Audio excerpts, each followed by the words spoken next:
ಎಲ್ಲರಿಗೂ ರಾಜ್ಯೋತ್ಸವದ ಶುಭಾಶಯಗಳನ್ನು ಹೇಳ್ತೇನೆ. ಜಯದುರ್ಗ ಸಮಾಜ ಸೇವಾ ಟ್ರಸ್ಟ್ ಇದ್ದಾರೆ, ಒಂದು ಸ್ವಯಂ ಸೇವಾ ಸಂಸ್ಥೆ, ಒಳ್ಳೆಯ ಕೆಲಸವನ್ನು ಇವತ್ತು ಹಮ್ಮಿಕೊಂಡಿದ್ದಾರೆ.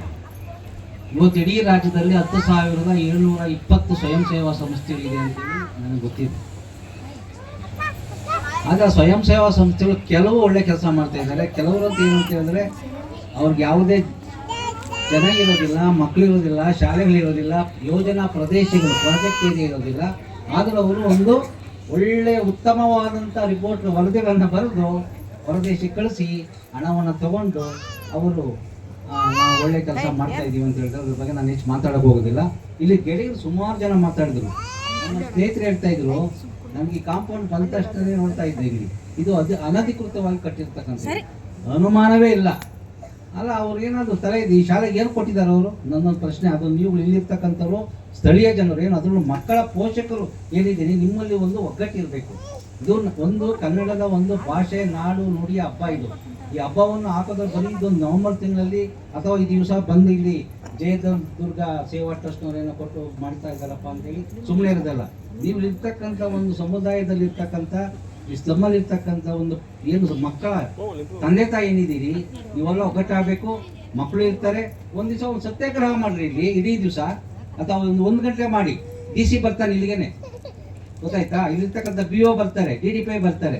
ಇಲ್ಲಿ ಇರ್ತಕ್ಕಂಥ ಒಂದು ಪೋಷಕರೆಲ್ಲ ಸೇರಿ ಜಯದುರ್ಗ ಒಂದು ಏನು ಒಂದು ಲೆಟ್ರೇಡ್ ಇರುತ್ತಲ್ಲ, ಆ ಲೆಟ್ರೇಡಲ್ಲಿ ಒಂದು ಬರೆದು ಎಲ್ಲರೂ ಸಹಿ ಮಾಡಿ DDPIಗೆ ಒಂದು ವಿದ್ಯಾಮಂತ್ರಿಗಳಿಗೆ ಒಂದು BO ಕೊಡಿ. ಯಾಕೆ ಇದ್ರ ಬಗ್ಗೆ ಈ ರಸ್ತೆ ಬಗ್ಗೆ ಗಮನ ಕೊಡೋದಿಲ್ಲ?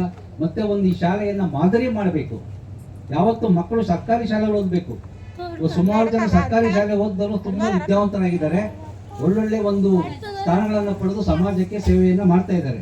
ಇಲ್ಲಿ ಮಕ್ಕಳು ನೋಡಿದ್ರೆ ಮಕ್ಕಳಿಗೆ ತುಂಬಾ ಚೆನ್ನಾಗಿ ಮಾತಾಡೋದು, ಯಾರೋ ಗೆಳೆಯರು ಮಾತಾಡುವಾಗ, ಮಕ್ಕಳು ಮನೆಗೆ ದೀಪ, ಅವರ ಬಯಕೆಗಳ ಬಲಿ ಕೊಡಬೇಡಿ, ಮಕ್ಕಳು ನಗುತ್ತಾ ಬಾಳಲಿ, ಮಕ್ಕಳು ನಗುತ್ತಾ ಹಾಡಲಿ, ಶಾಲೆಯ ಪಾಟಿ ಚೀಲ ಮಕ್ಕಳ ಹೆಗಲಿಗೆ ಬರಲಿ, ಅಕ್ಕರೆ ತುಂಬಿದ ಶಿಕ್ಷಣವು ಎಲ್ಲ ಮಕ್ಕಳಿಗೆ ಸಿಗಲಿ. ಏನ್ ಗೊತ್ತಾ, ಬರೀ ಮಕ್ಕಳನ್ನ ಮನೆಯಿಂದ ಇಲ್ಲಿ ಕಳ್ಸ್ಬಿಡೋದಲ್ಲ, ಮನೆಗೆ ಬಂದು ಟೀಚರ್ ಪಾಠ ಮಾಡ್ತಾ ಇದ್ದಾರಾ ಏನು ಹೇಗೆ ಅಂತ ನೋಡ್ಬೇಕು. ಮಕ್ಕಳು ಕೂಡ ಕೇಳಬೇಕು, ಇವತ್ತೇನಪ್ಪ ಶಾಲೆಯಲ್ಲಿ ಚೆನ್ನಾಗಿ ಪಾಠ ಮಾಡಿದ್ರೆ ಏನು ಅಂತ ಹೇಳಿ ಕೇಳಬೇಕಾಗ್ತದೆ. ಆಮೇಲೆ ಸರ್ಕಾರಿ ಶಾಲೆಗಳೇನಾದ್ರು ಉಳಿದ ಹೋದ್ರೆ ನಮ್ಮ ಭಾಷೆಗೆ ಭಾರಿ ಕುತ್ತು ಬರುತ್ತೆ, ಅದಂತೂ ಸತ್ಯ. ಯಾಕೆಂದ್ರೆ ಎಲ್ಲವೂ ಕೂಡ ಖಾಸಗಿ ಶಾಲೆಗಳು ಒಂದು ತಿಳ್ಕೊಳ್ಳಿ, ಅಲ್ಲಿ ಹೆಚ್ಚಿಗೆ ಓದಿರೋದಿಲ್ಲ ಅಲ್ಲಿ ಖಾಸಗಿ ಶಾಲೆಯಲ್ಲಿ. ಆಮೇಲೆ ಇದು ಗೌರ್ಮೆಂಟ್ ಡಾಕ್ಟರ್ಗಳು ಹೇಗೆ ಓದ್ಕೊಂಡು ಡಾಕ್ಟರ್ ಆಗಿರ್ತಾರೆ, ಸರ್ಕಾರಿ ಶಾಲೆಯಲ್ಲಿ ಸರ್ಟಿಫಿಕೇಟ್ ಕಷ್ಟಪಟ್ಟು ಓದಿ ಸರ್ಟಿಫಿಕೇಟ್ ತಗೊಂಡು ಅವ್ರು ಬಂದಿರ್ತಾರೆ. ಅವ್ರಿಗೆ ಜ್ಞಾನ ಇರುತ್ತೆ, ಅವ್ರಿಗೆ ಪಾಠ ಮಾಡೋದು ಒಂದು ಹೇಗೆ ದಾಟಿ ಗೊತ್ತಿರುತ್ತೆ, ಮಕ್ಕಳಿಗೆ ಈಗ ಅಕ್ಷರ ಕಲಿಸ್ಬೇಕನ್ನೋದು ಗೊತ್ತಿರುತ್ತೆ. ಹಾಗಾಗಿ ನೀವು ಸರ್ಕಾರಿ ಶಾಲೆಗಳ ಬಗ್ಗೆ, ಇಲ್ಲಿ ಶಾಲೆಯ ಬಗ್ಗೆ ನೀವು ಒಂದು ಮಾದರಿ ಶಾಲೆ ಮಾಡ್ಬೇಕಂದ್ರೆ ಬರೀ ಪೋಷಕರು ಆಸಕ್ತಿ ತಗೋಬೇಕು. ನೀವು ಕೆಲಸದ ಮಧ್ಯದಲ್ಲಿ ನೀವು ಶಾಲೆಗೆ ಬಂದು ಆಗಾಗ ವಿಚಾರಣೆ ಮಾಡ್ಬೇಕು. ಆಮೇಲೆ ನಮ್ಮ ಗೆಳೆಯರು ಹೇಳಿದಾಗೇನೆ ಇದು ಅದು ಅನಧಿಕೃತ ಅಂತ ಎಲ್ಲರೂ ಗೊತ್ತಾಗುತ್ತೆ. ಇದನ್ನು ತೆರವುಗೊಳಿಸಿ. ನನಗೆ ನಮ್ಮ ಅಭಯ ಸೇವಾ ಸಮಾಜ ಸೇವಾ ಟ್ರಸ್ಟ್ನವರು ಉದ್ಘಾಟನೆ ಮಾಡಿದ್ದು ನಮ್ಮ ಗುರುಗಳಾದಂಥ HS ದೊರೆಸ್ವಾಮಿ ಅವರು. HS ದೊರೆಸ್ವಾಮಿ ಸಾಮಾನ್ಯ ಉದ್ಘಾಟನೆಗೆ ಹೋಗಲ್ಲ ಸರ್, ಯಾರು ಹೇಳಿದ ತಕ್ಷಣನೇ. ನನಗೆ ಬರೆದಿದ್ದ ಬುಕ್ಸ್ ಬಿಡುಗಡೆಗೆ ಯೂನಿವರ್ಸಿಟಿಗೆ ಬಂದಿದ್ರು ಅವರು. ನನಗೆ ತುಂಬ ಆತ್ಮೀಯರು ಅವರು. ನಾನು ವಿದ್ಯಾರ್ಥಿ ಸಂಘಟನೆಯಲ್ಲಿದ್ದೆ, ನಾನು 87-88ರಿಂದ. ಹಾಗಾಗಿ ಅವ್ರು ಬಂದು ಇಡೀ ದಿವಸ ಇವರು ಕಾರ್ಯಕ್ರಮದಲ್ಲಿ ಇದ್ರು, ಉದ್ಘಾಟನೆ ಮಾಡಿ ಅಲ್ಲೇ ಇದ್ರು. ಚೆನ್ನಾಗಾಯ್ತು ಕಾರ್ಯಕ್ರಮ. ಆದರೆ ಇದು ಕೃಷ್ಣಯ್ಯನವರು ಒಳ್ಳೆ ಕೆಲಸಗಳನ್ನ ಮಾಡ್ತಾ ಇದ್ದಾರೆ, ನಾನು ಕಣ್ಣಾರೆ ನೋಡಿರ್ತಕ್ಕಂಥ. ಆಮೇಲೆ ಈಗ ನಾನು ನೋಡಿರ್ತೀನಿ, ಅದು ನೋಡಿರೋದ್ರ ಬಗ್ಗೆ ನನಗೆ ಹೇಳ್ಕೊಳ್ತೀನಿ ನಾನು.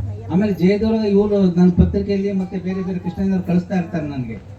ನಾನು ನೋಡಕ್ಕೆ ಆಶ್ಚರ್ಯ ಆಯ್ತು. ಏನಂದ್ರೆ ಆಮೇಲೆ ಇನ್ನೊಂದು ಏನು ಅಂತ ಹೇಳಿದ್ರೆ, ಈಗ ಚಳಿಗಾಲ ಪ್ರಾರಂಭ ಆಗುತ್ತೆ. ಅದರಲ್ಲೂ ಈ ವರ್ಷ ವಿಶೇಷವಾಗಿ ನವೆಂಬರ್, ಡಿಸೆಂಬರ್, ಜನವರಿ, ಫೆಬ್ರವರಿ, ಮಾರ್ಚ್ ತನಕ ಚಳಿಗಾಲ, ಭಯಂಕರವಾದ ಚಳಿಗಾಲ ಇರುತ್ತೆ.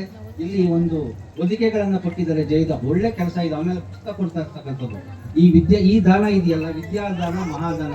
ಯಾವುದೇ ಕುಂಭಮೇಳ, ಆಮೇಲೆ ಯಾವುದೇ ಇದು ಏನದು ಇದು ದೇವಸ್ಥಾನದಲ್ಲಿ ಹೋಗಿ ಏನೋ ಇದು ಮಾಡ್ತಾರೆ, ಅದೆಲ್ಲ ಅವಶ್ಯಕತೆ ಇಲ್ಲ.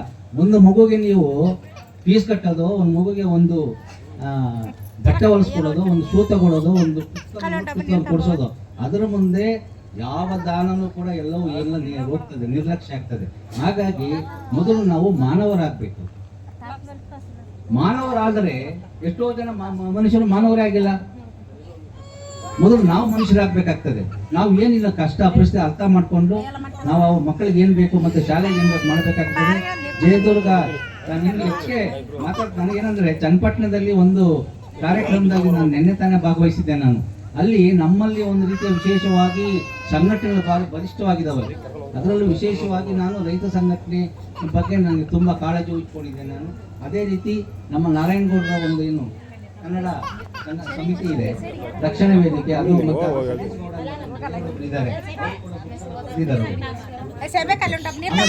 ಹೆಚ್ಚು ಮಾತಾಡಲಿಕ್ಕೆ ಜಯದುರ್ಗ ಸೇವಾ ಟ್ರಸ್ಟ್ ಇನ್ನೂ ಹೆಚ್ಚಿನ ಕಾರ್ಯಕ್ರಮ. ಆಮೇಲೆ ಬೆಂಗಳೂರಿನಲ್ಲಿ 492 ಸ್ಲಮ್ಗಳಿದೆ ಮೇಡಮ್. ದಯವಿಟ್ಟು ನೀವು ನಿಮಗೆ ಕಚೇರಿಗೆ ಹತ್ತಿರ ಇರ್ತಕ್ಕಂಥ ಸ್ತಂಭಗಳು ಇಲ್ಲೇ ಒಂದು 13 ಅಂತ ಹೇಳ್ತಾ ಇದ್ದೀವಿ. ಆ ಸ್ತಂಭಗಳಲ್ಲಿ ಹೆಚ್ಚು ಆಸಕ್ತಿ ಕೊಡಿ.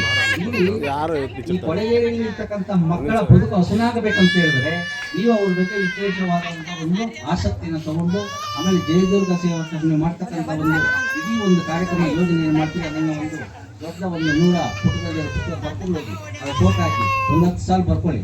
ನಿಮ್ಗೆ ಯಾರಾದರೂ ಒಂದು ಅನುದಾನ ಹಣವನ್ನು ಕೊಡ್ತಕ್ಕಂಥ ಸಹಾಯ ಖಂಡಿತ ಮಾಡ್ತಾರೆ. ರೋಟರಿ ಲಯನ್ಸ್ ಕ್ಲಬ್ ಇರ್ತಕ್ಕಂಥದ್ದು.